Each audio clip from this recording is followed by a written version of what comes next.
भगवते वासुदेवाय।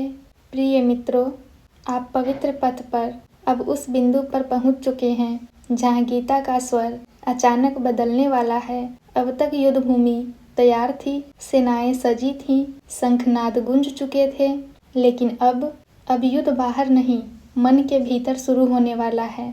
गीता कहती है, उस भयानक शंखनाद ने धृतराष्ट्र के पुत्रों के हृदय कंपा दिए और आकाश तथा पृथ्वी दोनों को गुंजा दिया। मित्रों, यह श्लोक केवल ध्वनि का वर्णन नहीं है, यह अंतरात्मा के कांपने का वर्णन है। ध्यान दीजिए, शंखनाद को फिर से भयानक कहा गया है। क्यों? क्योंकि यह ध्वनि अब केवल वायु में नहीं, हृदय में प्रवेश कर चुकी है। यह शंखनाद कौरवों के कानों में नहीं, उनके मन में गूंजा। जो व्यक्ति गलत के पक्ष में खड़ा होता है, उसके लिए सत्य की ध्वनि हमेशा भयानक होती है। यहाँ गीता एक अत्यंत गहरा नियम बताती है। धर्म की आवाज़ उसे डराती है जो अधर्म में खड़ा है। शंखनाद ने धृतराष्ट्र के पुत्रों के हृदय कंपा दिए। हृदय क्यों? क्योंकि हृदय जानता है कौन सही है, कौन गलत है और परिणाम क्या होगा।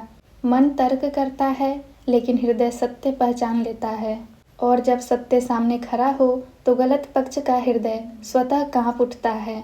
अब गीता एक अद्भुत चित्र खींचती है। आकाश और पृथ्वी दोनों गूंज उठे। यह केवल भौतिक गूंज नहीं है, यह संकेत है कि यह युद्ध केवल दो परिवारों का नहीं, यह युद्ध पूरी सृष्टि के धर्म संतुलन का है।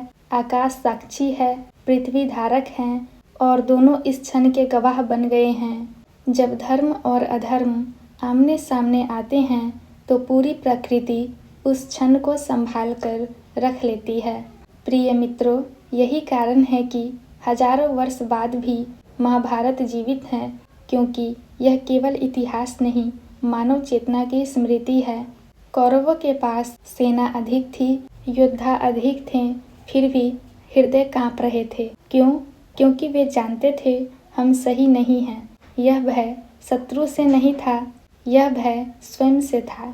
आज भी जब हम गलत करते हैं तो बाहर से हंसते हैं, भीतर से डरते हैं। कौरवों का भय हम सबका भय है।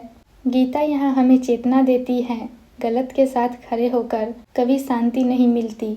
अब गीता अचानक दृश्य बदल लेती है, भीड़ से हटकर एक व्यक्ति पर ध्यान केंद्रित करती है। हे राजन, उस समय कपिध्वज अर्जुन ने शस्त्र चलने को तत्पर कौरवों को देखकर धनुष उठाया और तब श्री कृष्ण से यह वचन कहा। मित्रों, यहीं से गीता वास्तव में शुरू होती है। अब तक जो कुछ था वह पृष्ठभूमि थी, अब जो होने वाला है वह आत्मा की कथा है। अर्जुन, जिसके रथ पर कपि का ध्वज है, कपि हनुमान का प्रतीक, साहस, भक्ति और सत्य का प्रतीक। यह संकेत है अर्जुन के रथ पर केवल कृष्ण नहीं, पूरी परंपरा खड़ी है। अब अर्जुन कौरवों को देखता है। ध्यान दीजिए, वह युद्ध नहीं देखता, वह लोगों को देखता है। वह देखता है गुरु, पितामह, भाई, मित्र, संबंध, और यहीं से उसका मन टूटने लगता है। अर्जुन धनुष उठाता है। यह बहुत प्रतीकात्मक है। धनुष उठाना युद्ध की तैयारी है, लेकिन शब्द बोलना युद्ध रोकने की तैयारी है। यहाँ अर्जुन दो दिशाओं में खींच रहा है, एक ओर कर्तव्य, दूसरी ओर करुणा। और वह किससे बोलता है? कृष्ण से, क्योंकि जब मन टूटता है तो वह सही मार्गदर्शक ढूंढता है। ध्यान दीजिए मित्रों, अर्जुन अभी कोई प्रश्न नहीं पूछता, वह केवल धनुष उठाता है और बोलने को तत्पर होता है। यह मौन बहुत शक्तिशाली है। यह उस क्षण का मौन है जब शब्द कम पड़ जाते हैं और मन भर जाता है। यही वह क्षण है जहाँ से गीता का उपदेश जन्म लेता है। यदि अर्जुन न टूटता तो गीता न होती, यदि अर्जुन प्रश्न न करता तो उत्तर न आते। प्रिय मित्रों, इन दो श्लोकों में भगवत गीता हमें यह सिखाती है, डर बुराई नहीं है, टूटना कमजोरी नहीं है, गलत है, टूटकर भी गलत के साथ खड़े रहना। अर्जुन टूट रहा है, लेकिन वह धर्म के साथ खड़ा है। कौरव नहीं टूट रहे, लेकिन वे अधर्म के साथ खड़े हैं। यही अंतर है। अब इसके बाद अर्जुन बोलेगा।